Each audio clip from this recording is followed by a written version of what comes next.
Good evening, guys. It's Bella here from Australia, and we're here to talk about addiction. I have a guest tonight, which is Michelle Kinney. I'll have to do some housekeeping first and do some shout outs. So I've got a shout out to say thank you to everyone who helped us move over the week, last week at Dawn, from the Church of All Nation and his team, and the Heritage of Faith team, and the Biker Church team. Thank you to Pastor Jim at the Baptist Christ Life Church, Narang Street, having us in their office, and we are looking for some volunteers for the op shop. And also like to say thank you to the food van for All the Nations Church for all the food they bring to us. So I'd like to introduce Michelle tonight. She's actually from British Columbia. She's my business partner and also known as my mentor, and a mentor to so many. And she's got a beautiful story, so I'd like her to share tonight. Welcome, Michelle, and I'll leave the floor to you. Thank you so much, Bella, and thank you so much for having me on tonight. It's 2 o'clock in the morning, my time over here in BC. So yeah, I just laid down for a bit and got up. So I'm a part of Celebrate Recovery, and this is my testimony. And yeah, I'll just kind of read that if that's okay. Yes. Yeah. Go ahead. Okay. Hi, my name is Michelle, and I'm a grateful believer in Jesus Christ. And I struggled with alcohol and drugs and coffee and food, lots of things. And I'm working on bitterness and anger. I grew up in New Westminster with my mom, dad, and 15-month older sister, Jody. My home was a manipulative and controlling environment. There was intense love with extreme emotional and verbal abuse. It was a highly emotional environment with lots of drama, offense, and a strong victim mentality. Looking back, I knew there was an enemy from a young age because I experienced it firsthand with my parents using Ouija boards and practicing seances all the way into my teenage years. If that wasn't confusing enough, my dad was a drug dealer. And my home was a constant grow up, leaving me with plenty of access to weed, which I took full advantage of in my teenage years. In all that dysfunction, I am grateful for some of the important lessons that I learned from my parents. From my dad, I learned honesty, being real and telling the truth. From my mom, I learned to own my shit, to not blame others. I watched how their addictions prevented them from walking out and being true to what they were trying to teach me. One day when I was only 4 years old and my parents were at work and we were with the sitter, I took all the pills I could find in the medicine cabinet. The sitter told my parents what had happened, and because it was too late, they thought I was just sleeping. But when the morning came, I would not wake. They rushed me to the hospital and found out that I was in a coma. They didn't think I was going to make it. We learned from the doctors that through the night I hyperventilated, which saved my life. I remember coming home from that hospital and seeing the bracelet on my wrist. I've always seen things from that point on. I just knew at that moment that God saved me for a purpose. I wasn't ready to see it sooner, but have recently accepted that I was sexually abused before that episode. God has given me the grace to forgive, but the seeds of mistrust were planted, and it took years for the healing to be complete. About a year later, God would give me my first experience in hearing his still, small voice and obedience to it. I was 5 years old, and I had been at the clubhouse, riding Harleys, the clubhouse with my dad. And on our way home, and we were on our way home, my dad was drinking, and we rear-ended some woman. He got out and started yelling at her like it was her fault. He got back into the truck and proceeded to drive home. So now my dad had to pull over again, 2 blocks from home, to pee on the side of the road. I heard that still small voice rise up in me, telling me to grab that Mickey and pour it out. So when my dad got back into the truck, I looked straight into his eyes, grabbed that Mickey, opened the door, and started to pour it out. Enough was enough. Although I felt strong and sure, and I knew I did the right thing, that confidence in that small act would create an independent spirit in me that would struggle to surrender and give up control in the coming years. I was 15 years old when I first admitted to being an alcoholic. Looking back, it amazes me how God pursues us. Romans 3:11 says, "No one is righteous, no, not one. No one understands, no one seeks for God." And then Romans 5:8 says, "But God shows his love for us in that while we were still sinners, Christ died for us." Even though I was struggling with addiction, it was there at this young age when God first gave me a vision for a facility that would serve the broken in society. Unfortunately, as my addiction tightened its grip on me, I became a blackout drunk, which of course led to other self-destructive behaviors, including a promiscuous lifestyle with no self-respect, and I began to take out all my stored up anger, resentment, and confusion on those around me by being violent and verbally abusive to them. Soon I met my husband. When he witnessed one of these particular blackout experiences with this aggressive, abusive behavior, he gave me a much needed ultimatum: him or the alcohol. This would become my first experience to not drink for 3.5 years. And I say my first because I would go through the next 20 years in and out of recovery with drugs and crack and pot and ecstasy and everything else I could get my hands on. My husband and I got married and had our first child, beautiful Kiana, when I was 25 years old. I had also accepted Christ when I was 27, but unfortunately, I had just started drinking again 4 months prior to becoming a believer. And 2 months after becoming a believer, my dad would overdose from a speedball. I can't imagine how I would have been able to handle my father's death without the Lord. For the first time in my life, though, I felt like I wasn't alone. Psalms 23:4 says, "Even though I walk through the valley of the shadow of death, I will fear no evil, for you are with me." It was a very tough time, but the burdens of my life were lifted when I gave my life to Christ. I saw a flash of my entire life, and he had showed me how he had always been there with me, protecting me through it all. Deuteronomy 31:6 says, "It is the Lord your God who goes with you. He will not leave you nor forsake you." I knew that with him, I could get through this, however painful it was. I can't tell you that my journey as a believer was all roses. In fact, the first 2 years were severe spiritual battle. It was a living hell. With God on one side and the enemy on the other, there was a raging battle for my life. I specifically remember one vision where God was asking me to trust, to obey him, to take a leap of faith. I saw that he asked me to jump off a fence, but when I looked down, all I saw was barbed wire.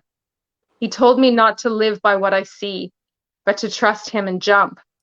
I just couldn't do it. And so this became one of my first lessons in disobedience. 2 months later, my addictions were getting worse again. I checked into a recovery house for a month. I believe God offered me full and instant healing when he invited me to trust and jump, but I didn't have the faith to receive it. He is never stuck with our limitations, so he still provided another way, but this way would be a harder way, leaving my daughter and my husband for a month as I sought to fight my addictions again.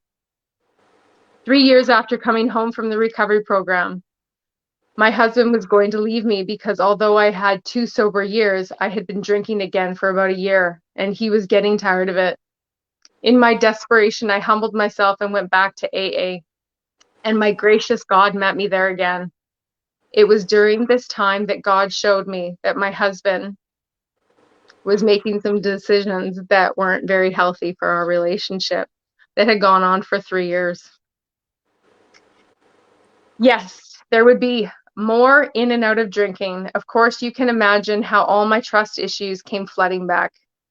Once again, God in his care led me back to AA because he knew that I would not be able to endure the painful time to come in restoring my marriage if I was not sober first. It was a particularly rough time, not only the work in our marriage that needed to be done, but now had 2 children, and the effort needed in raising a special needs daughter was becoming overwhelming. Over the next few years, I would continue to go in and out of drinking. I thought I could control my drinking and that I was only drinking because of how hard my life was. I was wrong. I could not control my drinking, and as usual, it eventually led to an extreme episode of a complete and utter embarrassment. When I woke up the next day, instead of the usual blackout experience, I remembered everything. God, in his kindness, washed his grace over me, and for the first time in my life, I had no condemnation. Romans 8:1 says, "There is therefore now no condemnation for those who are in Christ Jesus." He gave me a clear vision to not look left or right or behind me. It was time to move forward. 2 Chronicles 7:14 says, "If my people who are called by my name humble themselves and pray and seek my ways and turn from their wicked ways, then I will hear from heaven, forgive their sins and heal their land." I immediately told Dave once again that I was done drinking. God had stepped, and at that point, a week before I had, or 2 weeks before, I had let go of my addiction to crack for a year. God had stepped in to save our marriage again, because I later learned if I had not first approached Dave about my decision to quit drinking again, he would have left me. God knows what we need, and he is a good, good father. Philippians 4:19 says, "And my God will supply every need of yours according to his riches and glory in Christ Jesus." During this time, I was introduced to a business, and quickly the time I used to spend with alcohol and drugs would be replaced with self-development, mentorship, and healthy friendships with many other believers. I'm so grateful for the people that I met and the skills I developed during this time. Mostly, I'm grateful for the positive distraction, healing, and hope it brought, giving me a few much-needed sober years. I wasn't done learning, however, and I would still have a lot of growing to do. This time, it was in regards to setting healthy, godly boundaries. And unfortunately, this lesson learned cost me another fall. I love people so deeply, and in this case, I cared very much about a particular couple in my business, and I believed I could be their solution. I believed I could be their savior. They were suffering in their marriage, and you know what they say, hurting people hurt people. They would often hurt each other deeply, and because I was a little too close to the situation, they often hurt me too. Instead of taking their needs and burdens to the Lord and trusting him to be their solution, I allowed their toxic behavior and issues and attitudes to penetrate my heart. At the same time, my mom was diagnosed with cancer, and this was just too much for me to handle. And you guessed it, I went back. 2 years later, my mom would pass away in my arms from 4 primary cancers. This time, I would settle into a life of drinking and drugs, and this season would last 7 years. Even though I had settled back into a life with alcohol, I always knew I needed the Lord, and I am so grateful that we became involved in and committed to a small church for most of those 7 years. I didn't ever feel really at home there or that I fit in at that church, but I was obeying the Lord's lead. I knew he wanted me there, and I knew he wanted me to serve, and so that's exactly what I did. We attended and served faithfully, including teaching Sunday school. I look back now, and I am still amazed at how God works in our lives and for his good and his glory. Romans 8:28 says, "For now we know that for those who love God, all things work together for good." The experience of teaching was the perfect training and growing platform for me. It gave me a deep love and compassion for kids, which I never had prior, allowing me to learn a new level of joy I had not yet experienced in my life. More than anything, attending that church is where I finally learned how to love and accept myself, and I learned that I do not have to be perfect or even clean myself up to come to Christ. I could come broken and afflicted, just as I am, to the cross. Ephesians 2 8:9 says, "For by the grace you have been given, saved through faith, and this is not of your own doing. It is a gift of God, not a result of works." God knew I needed exactly this church at exactly this time to learn this invaluable truth. And once again, I am so glad He gave me the wisdom to obey. His ways really are always better than mine. The Lord was strengthening and preparing me for another painful time in my life. It was soon after that, in the spring of 2015, I discovered more dysfunction in my marriage.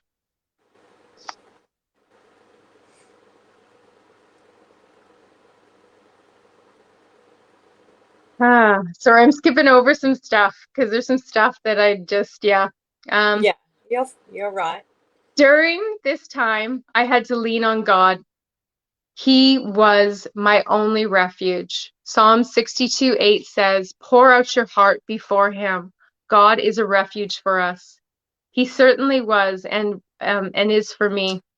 It was the first time I completely surrendered and was filled with the Holy Spirit. I could not have done it without being comforted, filled, and led by His Holy Spirit. "Come as you are with all your brokenness" became a very real experience for me. I no longer tried to clean myself up before I approached His throne of grace. I just came alcohol and all, and I kept going to His cross and His throne, and He kept meeting me there. Hebrew 4:16 says, "Let us then with confidence draw near to the throne of grace, that we may find mercy and grace to help in the time of need." Through accepting my brokenness, along with many seasons with our counselor, God softened my heart and taught me to extend mercy and grace to Dave and others in my past. Of course, there were many times I wanted to leave and end the marriage, but I never had peace about it. The Lord kept showing me that He wanted me to stay, to learn forgiveness, mercy, and grace. And so I continued on. For the first time in my life, I was starting to learn how to trust the Lord and His lead. Proverbs 3:5 says, "Trust in the Lord with all your heart and do not lean on your own understanding." I also began to have a strong desire to go deeper in my relationship with the Lord and wanted to live according to His ways.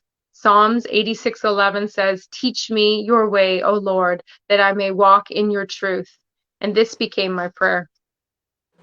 As I was healing and crying out to the Lord to take alcohol from me, things with Kiana started getting really hard. And one night, September 8th, 2017, or September 5th, 2017, it got so bad that she stayed the night in the hospital. God used this time to get my attention. He had been calling me to stop holding on to bitterness, anger, and resentment and quiet myself, to listen to His lead. Let the past go and heal. But it took this episode to get my attention and to give me just enough space alone to hear from Him. I was contemplating to have my daughter move into a care home. I thought I couldn't handle it anymore. And during this quiet 24 hours, I knew that God was telling me that I was not to make any decisions about her, my marriage, or anything else until I was sober of mind. Not just sober, but sober Yeah. of mind. I felt that if I didn't obey and let go of drinking this one last time, and this was actually one of the biggest things, that He may never call me again. And that's exactly the scare I needed. That's when I decided to join Celebrate Recovery. And I haven't had the need to go anywhere else for my recovery journey and support ever since. God is more than willing to heal us, but it does require our participation too. God does His part, and I do mine. James 2:17 says, "Faith by itself, if it does not have works, is dead." I take this opportunity for freedom seriously, and I show this in my actions. I do the work around healing and recovery diligently in this program, and God meets me every day and does the rest. He puts His super on my natural. The first year of recovery was one of the hardest years of my life. I was going through all the pain and suffering in my life sober, and it felt very raw at times. Even though it was often hard, it has been totally worth it. When I was drinking, I always felt that I wasn't being heard, that people didn't trust what I was saying because of the addiction. Once I was sober um, and healing, I started having a voice and being heard. I also began to set healthier boundaries with people in my life. I look back at how God never left me through my ups and downs, my wins and my fails. It took a long process of many years to build completely surrendered relationship of trust with the Lord.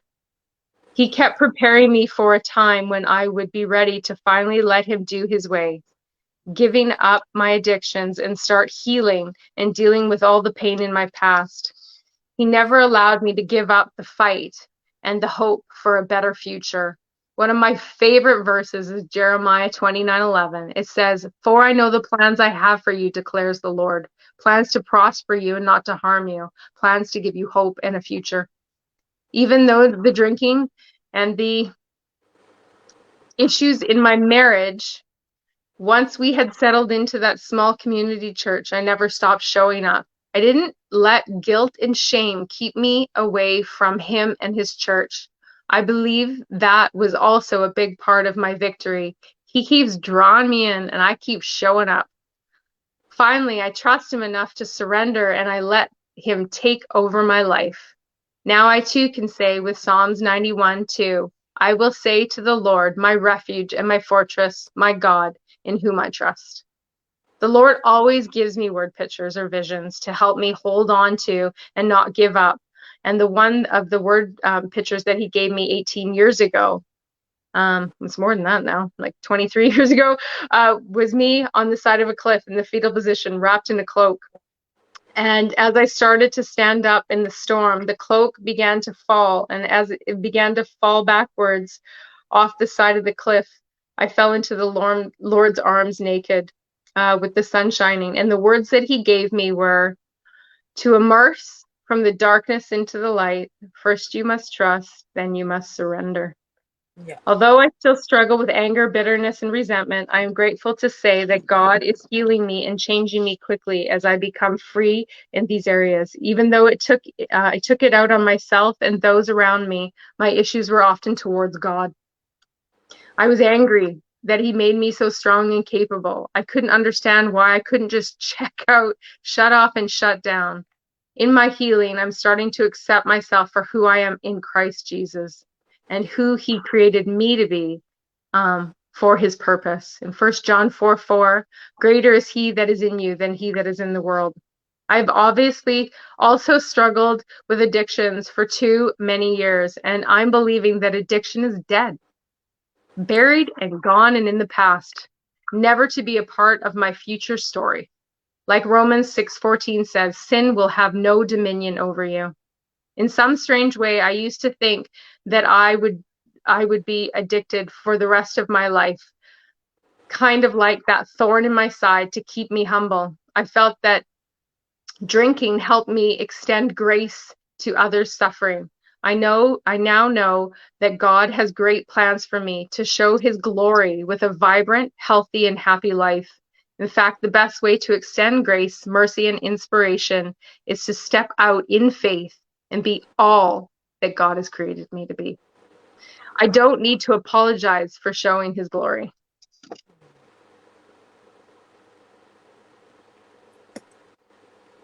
Amazing, amazing story, honey. Beautiful.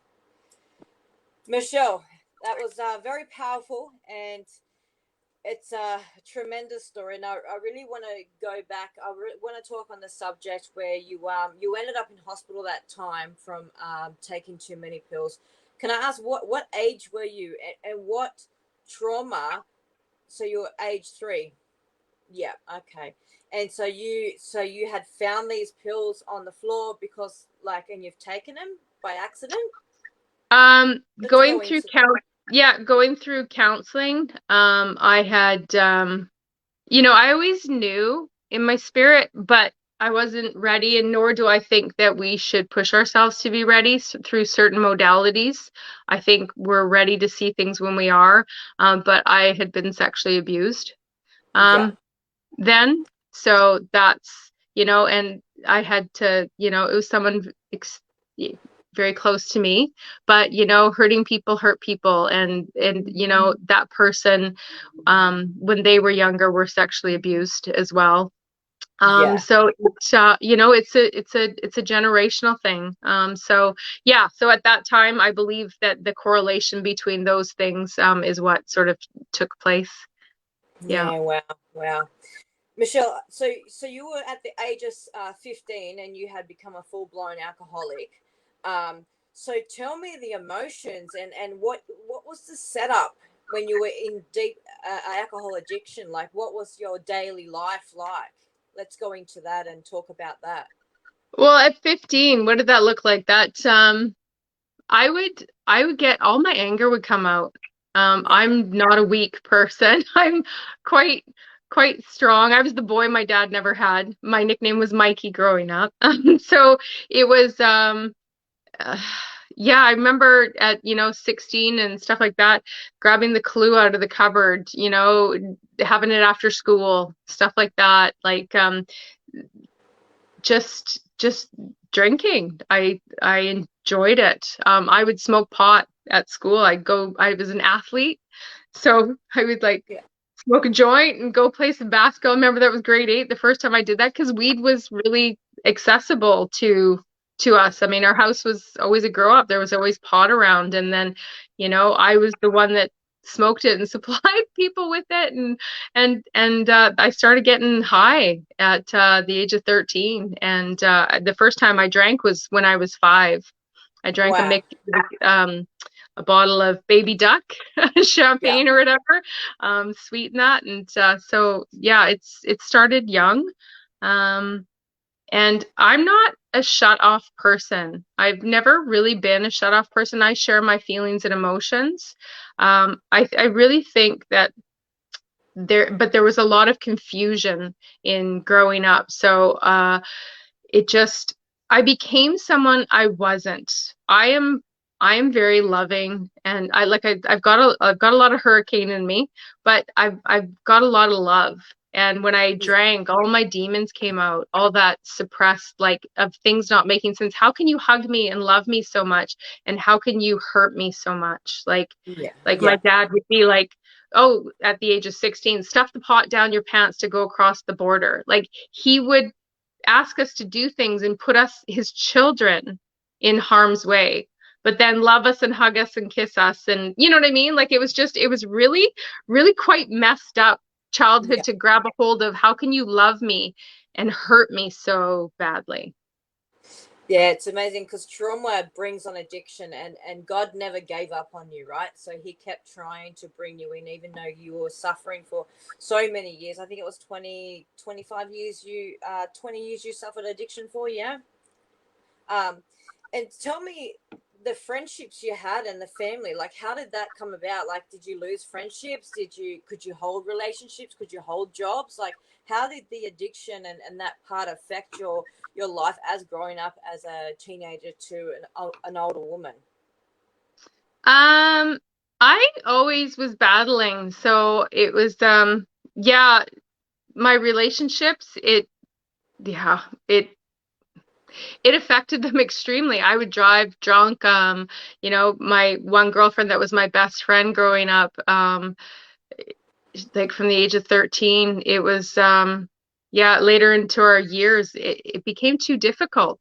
I was very loud, very aggressive, and I didn't know how to control my tongue whatsoever. Anything that came in my head came out my mouth. There was no thought process whatsoever. I was just like, whoa. I was a train wreck. And I thought, oh, I'm honest, I'm whatever, and I had no filter on my mouth, and all that trauma would come out. I would stay out late. My husband would be home with our daughter and stuff like that, and I'd be out all night. I wouldn't want to come home. I could party for 48 hours straight, and keep going. And that's what was hard, is like I can keep going. I can kept functioning, showing up. But we had Yes. our own business like for the last 28 years. So where that was, it worked to my advantage and disadvantage, in the last 28 years, because he could run it without me. It wasn't a job. You know what I mean? I didn't have to show up and clock in to get my paycheck. So it was there definitely, I fell into a place of just, yeah, I drank as soon as I'd wake up in the morning, and Yeah. and I could function enough, because and it sounds bad, but my daughter when she was younger was a lot easier, and or I'd wait till she napped or stuff like that, but Yeah. yeah, yeah, It's a battle, yeah, a big battle. So yeah, tell me, Michelle. So you had many attempts to try and give up, and you had many attempts where God has come in to try and help you. How many times would you have give up and go through that you know giving up and then going back into that? So you did it 4 times, yeah. Okay, so yeah. you were Four talking times, and about there'd be little in the 7 years. There'd be moments like that's what yeah, was hard, is there'd be like I go 2 weeks without drinking, or a month, and then I'd come back, and I've always been fighting for my life. It wasn't something that I wanted. It wasn't something that I liked. I used to smoke too. It's been 6 years since I've smoked cigarettes. And it's been 14 years since I've done heavy drugs or anything. And it's, yeah, 3.5 years I quit for, and then I went back out for about a year and a half, and then 2.5 years I quit for again, and then back out for about a year and a half, and then 2 years I got clean and sober again.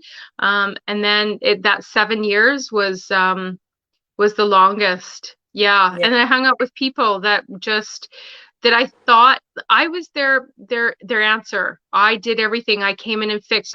They were all single moms, and because I can fix things and do things, I was like the man without being the man, for yeah, them.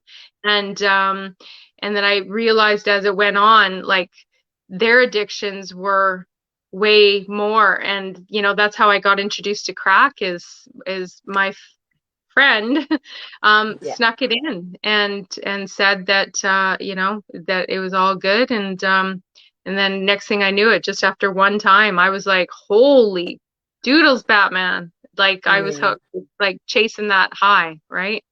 yeah. Um, And when you're going through these times where you would quit and go back, what were the reasons you would actually go back to it? Is it unsolved? Like how do you no, get back into it? You couldn't live without it, or it no, was I something? mean, because it was such a cycle. I mean, addiction has a cycle, right? Mhm. Of like it's okay for a while, and you think you've got a handle on it, and then everything just starts like they say, has your life become unmanageable? And my life just I didn't have control over my life.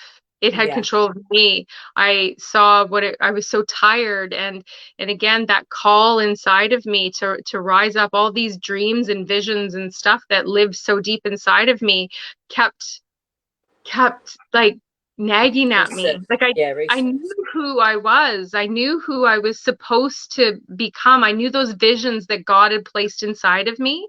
I knew that they were real, and I was hungry for those. Those always kept me, the visions that God gave me always kept me pushing and striving, and grabbing a hold of that rope of hope, and Yeah, going, no, this isn't mine. I don't want to carry this. This isn't mine to carry. And I just kept crying out. yeah. Um, yeah. It's a tough road. Yeah, it's extremely hard. You were saying about Recovery House. What age were you when you went there? And um, yeah. So what's the Recovery House? Kiana was three, so 27. I was like 29. Yeah, 29 when I went. 20. Yeah, right. And then you Yeah. ask, so is that like AA, or is a Recovery House something different to AA? No, no, it's a recovery house for everything. You go away, you live there, you stay there. It'd be like a treatment center, Like right? rehab, yeah? Yeah, rehab. Yeah. Yeah. Yeah, I okay. went there for a month, and everybody in there was, from everything, all addictions. So it was that was hard. That was hard to leave my family. And yeah, and do that. But and then that was the hardest thing for me is things kept happening. I kept going and running towards healing. And you got to believe there's an enemy that's after us, because it's, as I look back on my life and all the times I ran towards recovery and I did that, then things would happen in my marriage, um, to distrust and trauma and to cause confusion. And that was the thing for me as well, is I always thought it's what happened to me and the things and the trauma that went on that was the reason that I drank. And I thought that I could get a handle on it. I thought that if I dealt with my trauma and my pain, that I could learn to drink. I could learn to be able to Yeah. manage everything. And that was when I came to the end of myself. It was like I tried everything my way. I had tried to do it with my own strength and my own willpower. And when I surrendered 5 years ago, is like that was the first time I totally surrendered. And when I Yeah. did, I was completely set free. There's no part of me. I always say I was set free, but I'm never above it. And that language is what keeps me doing the work. It Yeah. keeps me um, working on myself and knowing that I will never be above it. I'm set free, but I'll never be Yeah. above it. And the moment I think that I'm above it is where I allow the seeds of the enemy to come in and put in seeds of mistrust, doubt, and all those things, the lies. I allow the lies to start coming into my head, right? So community is extremely important, and getting myself around people who lift me up and not tear me down, who Yeah. are going places, right? Yeah. 100%. I remember you were mentioning Celebrate Recovery. Just for people who are watching, because I don't know what Celebrate Recovery is, can you go into that and explain that, what benefits from there, if anyone else is thinking about doing the same thing to help their Yeah. life in recovery? Yeah. So I'd done AA, NA, and they were amazing, and I'm glad that I had them. Like, and I just think it's each to their own. But there was a part for me that was really hard. Is when I had to hear everyone say, "Hi, my name is Michelle, and I'm an alcoholic."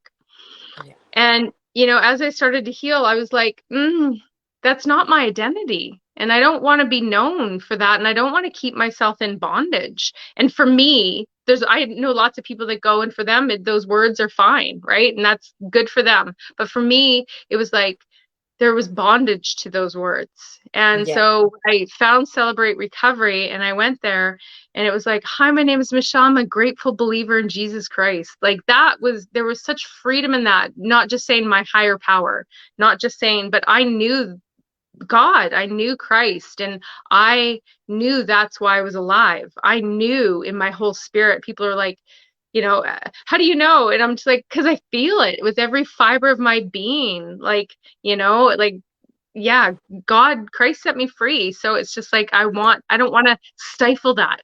I don't want to Yeah. not talk about that, because to make everyone and appease everyone else. So Yeah. Celebrate Recovery, I came along, and and it's like I struggled with alcohol. I struggled with these things.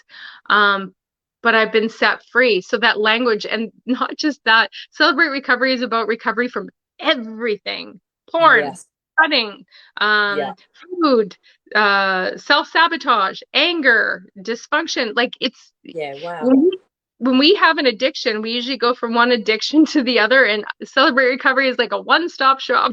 So Yeah. I Amazing. love Yeah. I love Wow. that. Yeah. I love the way you said you don't have to be cleaned up to turn to God, and that's very powerful, because most of us in addicts, we think we can't turn to God because we're against Him, we're using, He's not going to accept us. I love the way you said that. Michelle, what has recovered? Oh, sorry.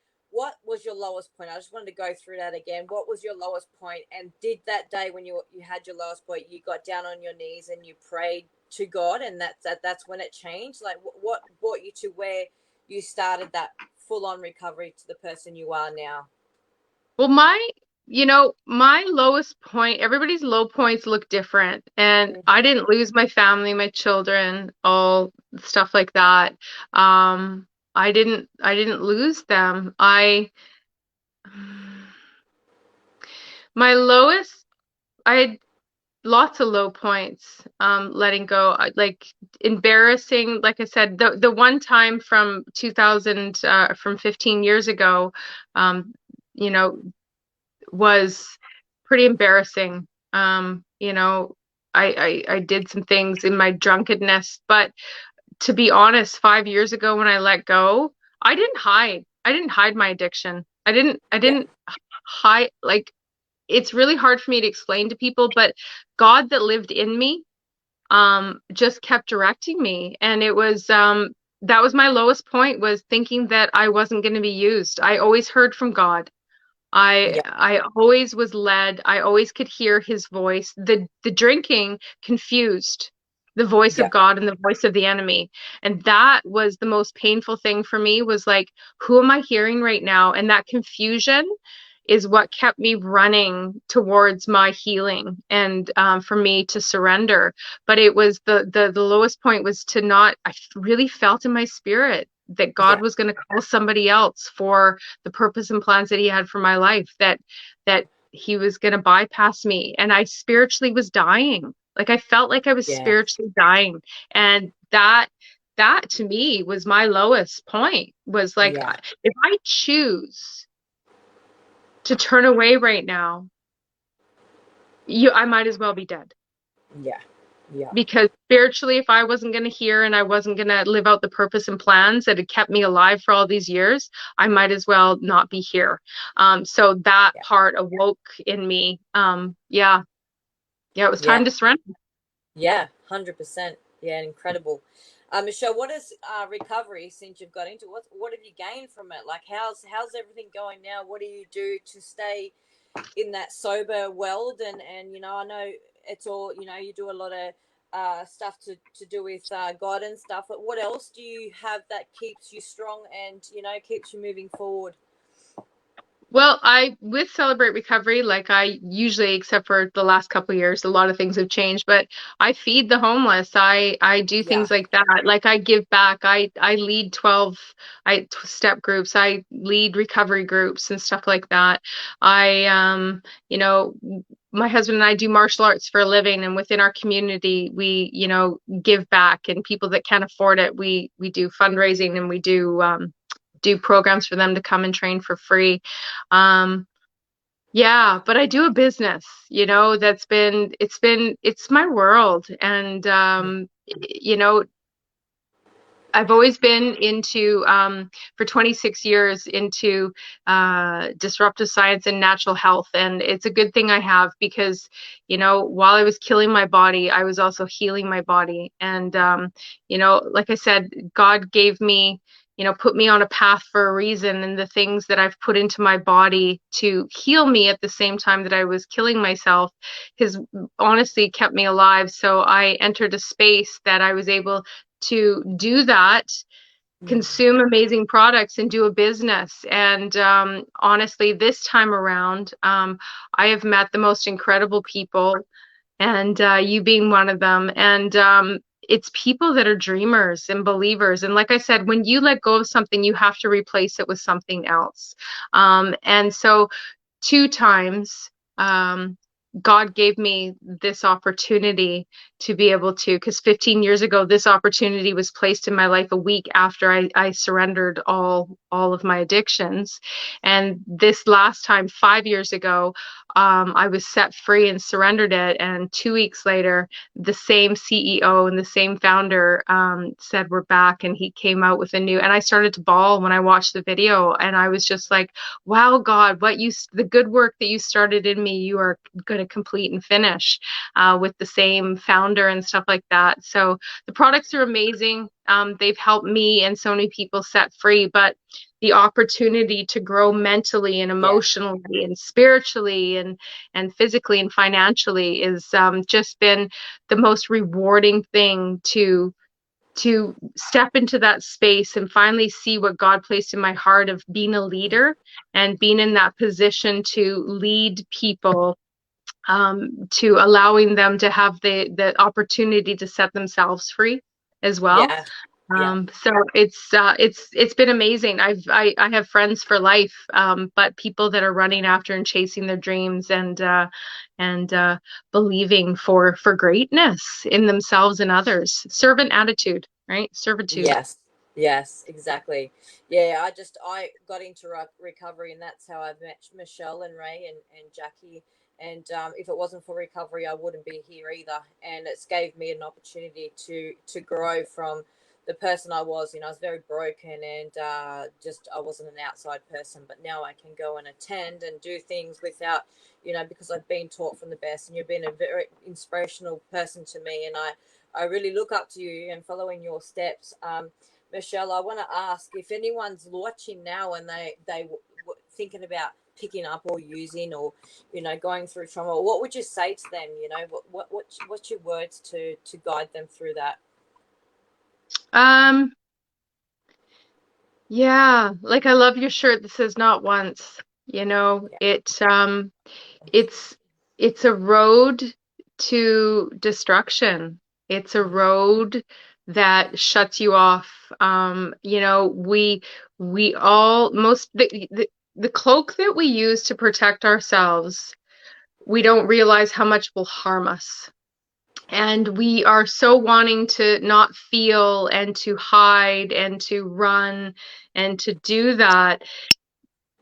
But Yeah. I want you to know emotions and feelings aren't going to kill you, but drugs are. You know, Yeah. the possibility, your emotions and feelings, you can run, but you can't hide. You need to deal with them. And it's just like, just take those moments to be able to breathe, remove yourself from situations and people, you know, unpack things for what they are. And that's what God gave me this time, was the ability to unpack, you know, how's my life? If I do this, how's my life going to look like later tonight? How's it going to look like tomorrow? What's it going to look like in a week from now, a month from now? The enemy comes to kill, seek, and destroy. And I call it the F it mentality. I don't know if we're allowed to swear on here, but I call it the F it mentality. And it's basically when you just do it and you have no thought process whatsoever. That's the road to destruction. So stop, unpack it for the truth. The enemy wants you to think, oh my goodness, it's going to feel good. It's going to be Yeah. amazing. You're going to love it. And that's a lie. Yeah. It's momentarily. Okay. It's a moment. I always say this: pay the price now and reap the rewards for the rest of your life, or reap the rewards now, which is doing drugs and doing that, and you will pay the price for the rest of your life. So do the work on yourself, breathe your way through it, unpack it for the lies that it is, because it's Mm. destruction. It really is. And like I said, your feelings aren't going to kill you. You're not going to die from your feelings. Yeah. They're just Yeah. feelings, but you will. Yeah. There's a possibility of death, jails, and institutions if you Yeah. do pick up. And it's just, it's 100%. not worth it. Yeah, addiction isn't a short time; it's a long time, and it's a long battle, and it's very very painful. And some of us don't make it out, and that's a terrible thing. And that's why we try and share awareness to let people know, not even once, you know, because it will take everything from you, and not just ice, but addiction in general. You know, drinking, prescription pills, all that kind of stuff. You know, Michelle, tell me where are you going to be in the next 5 years? Oh my goodness. I am Yes, going to have my piece of property. I'm yes, going to be building the facility for come as you are, but leave who you were created to be, for yeah, people to heal, like a big farm thing. Um, yeah, I'm going to be helping a whole bunch of people. You know, that's my life's mission and purpose, is to see the captives set free, to to help people break free from the lies and the bondage that have kept them in captive. and Yeah. in bondage. It's just we don't need to be there. We pick up things and learn things from our parents, and you know, and it's a generational bondage. And I just pray over people that that generational bondage be broken, and that we lay down those things that were never ours to pick up, right? Exactly. Yeah, guys, if you're watching tonight and you have a loved one, or you know someone that needs to reach out, and we've got the 1-800 No to Ice number, which is 1-800-6686-423. We've got family support, which is 0481-844-555. And the anti-ice campaign head office is 0756656063. They should be running through the top of the screen as well, guys. Reach out.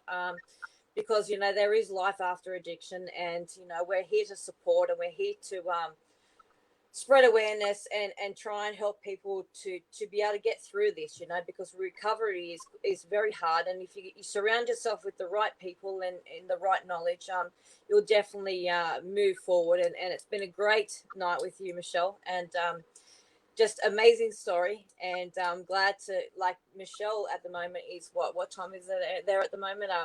3 a.m. or something. Yeah, so she had to get up and come on this show, and I do appreciate that.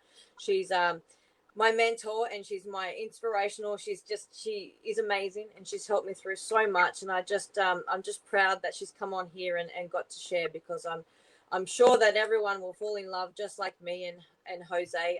We've been working with Michelle, and just a really nice time, guys. So anyway, have a great night, guys. Thanks for tuning in, and reach out, and remember, you're not alone. So thanks, Michelle. Thanks, Bella.